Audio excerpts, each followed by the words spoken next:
हाय दोस्तों, लेकर आया हूँ आज आप लोगों के सामने एक नई कहानी। ये कहानी है एक लड़की और एक लड़के की। उन दोनों के बीच में आपस में बहुत ज़्यादा प्यार था।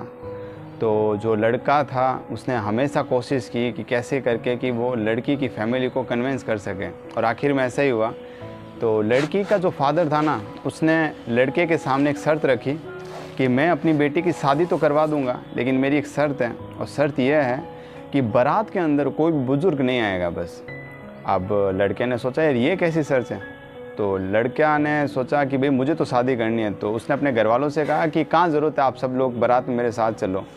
तो बाकी सब तो मान गए, लेकिन जो लड़के का मामा था ना, उसने कहा देख भाई तू मेरा एक ही भांजा है और मैं तो तेरी बारात में चलूँगा ही चलूँगा। अब क्या हुआ कि काफ़ी कोशिश की, बट मामा जी मानने वाले थे नहीं। तो भांजे ने कहा कि मामा जी ले तो लूँगा आपको साथ, लेकिन ये ध्यान रख लेना कि वहाँ किसी को पता नहीं चलना चाहिए। तो उन्होंने क्या किया कि गाड़ी के जो पीछे वाली जगह थी ना, वहाँ पर एकदम चुपके से मामा जी को बाराती बनाकर वो लोग साथ में ले गए।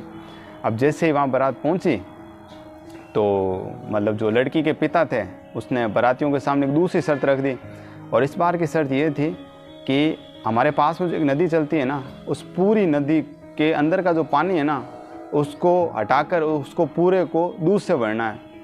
तो जो लड़की के जो लड़के की तरफ से थे, उन्होंने कहा ये अब कौन सी शर्त आ गई। उसने कहा ऐसे थोड़ी होता बार बार। उसने कहा देख लो, अगर शादी करनी है ना मेरी बेटी से तो ऐसा करना ही पड़ेगा। तो उन्होंने कहा चलो कोई नहीं यार, अब क्या करें। तो वो थोड़ा डिप्रेशन में थे। यूँ करके वो थोड़ा गाड़ी के पास गए और जाकर उसने कहा कि अपने मामा जी से कि मामा जी लग रहा है इस जन्म में तो कंवारा ही मरना पड़ेगा। तो मामा ने कहा बात क्या है। तो क्या उसने तब नई शर्त रख दी। उसने कहा कि जो नदी चल रही है ना, उस नदी के सारे पानी कोई जगह दूध से भरना होगा। तो मामा जी ने कहा यार ये कौन सी बड़ी बात है, ये तो बाएं हाथ का खेल है। तुम जाकर उनसे कहो कि सारा पानी तुम निकाल लो, नदी है उसका, तो हम पूरी नदी को दूध से भरने के लिए तैयार हैं। तो लड़के ने जाकर लड़की के पिता को ऐसा कैसा कहा। तो लड़की का पिता समझ चुका था कि तुम लोग झूठ बोल रहे हो, तुम्हारी बारात में ज़रूर कोई ना कोई बुजुर्ग। उसने कहा नहीं है। उसने कहा अच्छा नहीं है। उसने सबको छानबीन की, बट उसको कहीं पे भी बुजुर्ग मिले नहीं। आखिर में करके जो लड़की का जो पिता था उसने एक शर्त और रख दी कि मैं आप लोगों को खाना तो खिलाऊंगा, लेकिन आपका जो कोहिनी वाला इंसान है ना, उसको मैं वहाँ से ना मतलब रस्सी से बांध दूंगा, अब फिर देख लेना, और खाना भी खाना आपको। उसने कहा यार वापस आफत एक नहीं, अब ये शादी तो होने वाली लग नहीं रही है। लड़का वापस डिप्रेशन में वापस गया गाड़ी के पास कि मामा जी उसने तो एक और शर्त रख दी। तो मामा ने कहा भांजे क्यों टेंशन लेता है, ये तो सिंपल सी बात है यार, ये कौन सी बड़ी बात है। तो क्या आमने सामने बैठ जाना और एक दूसरे को कवे दे देना, ऐसे करके आपका खाना तो फिनिश हो जाएगा। तो उन्होंने ऐसे ही किया। तो अब जो लड़के का पिता था वो समझ चुका था। उसने कहा नहीं नहीं, कुछ ना कुछ गोलमाल है, बारात में बुजुर्ग तो है ही है। तो उसने कहा कि सच सच बताओ बारात में बुजुर्ग है कि नहीं है। तो कहा हाँ है। तो लड़की के पिता ने कहा मैं शादी के लिए तैयार हूँ, मैं अपनी बेटी की शादी उसी घर में करना चाहता था जहाँ सच में बुजुर्ग हो।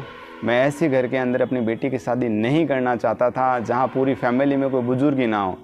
लेकिन अब मुझे समझ आ चुका है, क्योंकि जहाँ पर घर में बड़े बुजुर्ग होते हैं ना, वो अपनी आने वाली पीढ़ियों को हमेशा एक अच्छे संस्कार देते हैं, है ना, उनको बहुत सारी समस्याओं से निवारण के उपाय बताते हैं। तो अगर आपको ये मेरी कहानी अच्छी लगी हो तो please like, comment and also subscribe my channel. Thank you.